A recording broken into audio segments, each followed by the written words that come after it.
And I'm going to turn it over to our former Deputy Mayor and our Poet Laureate, Cynthia.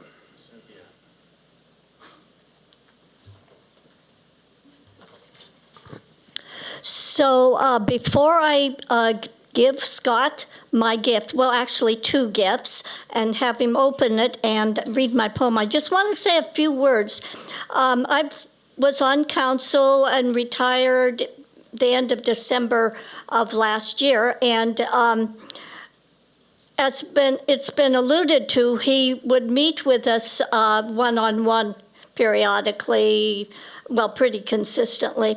And I could say a lot of things of what he's done. People have been saying all of these things.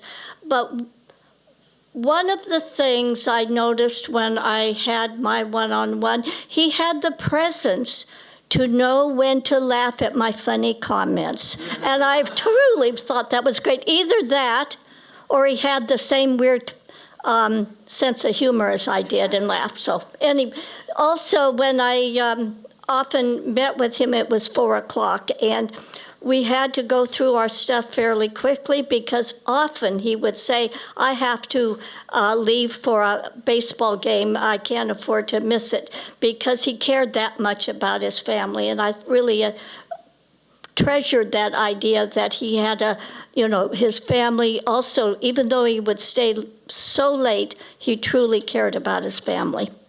So with that, I'm going to have him help open this.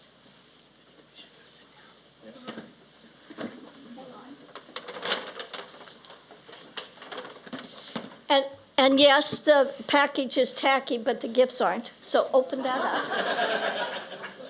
And I think you can just slide it. Oh, okay. Yeah.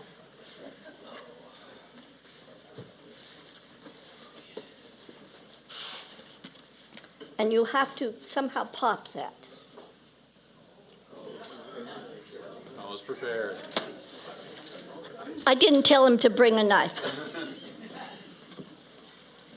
Okay, so first of all, the one is in there partly to keep the other from sliding around.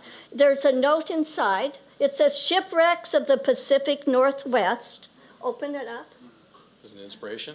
Yes. It's for him to remember this as he's sitting in his by his window looking at all those ships.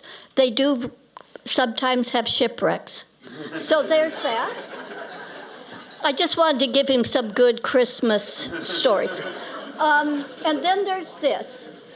And this is the poem I will be reading. If you want to turn it around. He's not good at displaying things. There, okay, so that's that. Okay.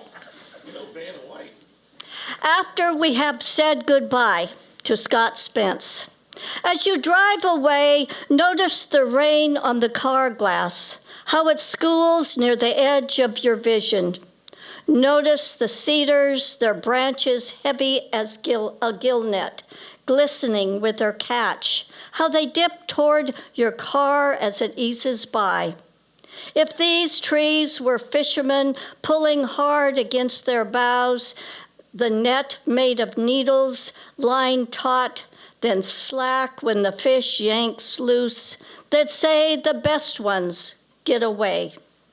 This is what you leave, a city grown double its size since you arrived here, a council that respects you but needed to tis you for never taking vacations, staff that support you, and residences and businesses alike knowing your name.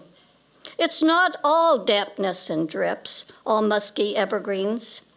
Driving home late and tired, remembering those nights when you worked those long hours, but left with the satisfaction of projects like the Veterans Service Hub, and everyone, including constituents and staff, happy.